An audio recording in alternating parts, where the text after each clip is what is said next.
Hello, bonjour. Aujourd'hui, on va parler du mensonge qu'on nous raconte toujours dans la presse anglaise. Vous savez que dans la presse anglaise, la presse tabloïde, il faut préciser, c'est toujours Harry et Meghan mauvais, le prince William et Kate bon. Apparemment, ils sont parfaits. On nous explique depuis un certain temps que le prince William est connu aux États-Unis, que c'est le prince préféré aux États-Unis. Et on nous disait que le prince William était plus célèbre que le prince Harry aux États-Unis, que tout le monde le connaissait.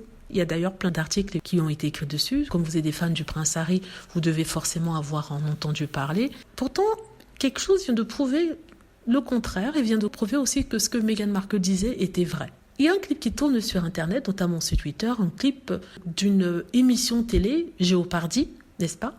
Jeopardy, c'est un jeu télévisé où des personnes sont amenées à deviner des choses par rapport à des indices qui leur sont donnés. Apparemment, Jeopardy, d'ailleurs, c'est l'une des émissions préférées de Meghan Markle. Donc, la question d'un de ces Jeopardy qui a été publié la semaine dernière, c'était la suivante. Il a étudié à Eton, un collège privé anglais, mais il n'avait pas de télé dans sa chambre. Il est le second sur la ligne vers le trône. Qui est-ce?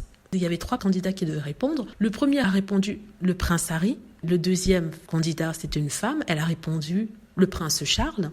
Et la troisième personne, un monsieur, a répondu le roi Charles. À aucun moment, ils n'ont donné la bonne réponse, c'est-à-dire le prince William. Ce qui fait dire que s'ils connaissaient l'existence du prince William, ils auraient trouvé la réponse parce que c'était tellement facile.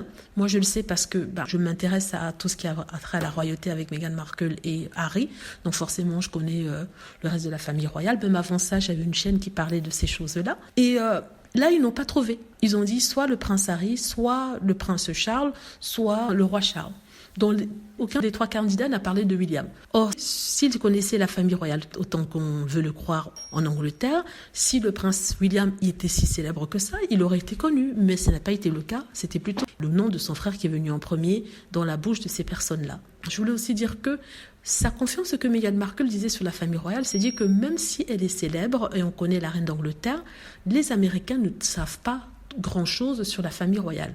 Si les Américains savent qui est le prince Harry, parce que forcément, il est dans les news tout le temps, on l'a vu chez Oprah, et la bonne presse aux États-Unis. Et s'ils connaissent la princesse Diana et le prince Charles par ricochet parce qu'on connaît l'histoire de Diana, ils ne connaissent pas ni Kate Middleton, ni le prince William. Moi, je parle des citoyens lambda. Je ne parle pas de ceux qui s'intéressent à la famille royale. Je ne parle pas de ceux-là. Donc, ça m'a bien fait rigoler. Et c'est pour ça que d'ailleurs, j'ai fait une vidéo dessus. Dites-moi ce que vous en pensez. J'espère que vous avez aimé la vidéo. N'hésitez pas à cliquer sur like si c'est le cas, à vous abonner pour plus de vidéos et à cliquer sur la petite cloche afin d'être averti lorsque je poste une nouvelle vidéo. Merci.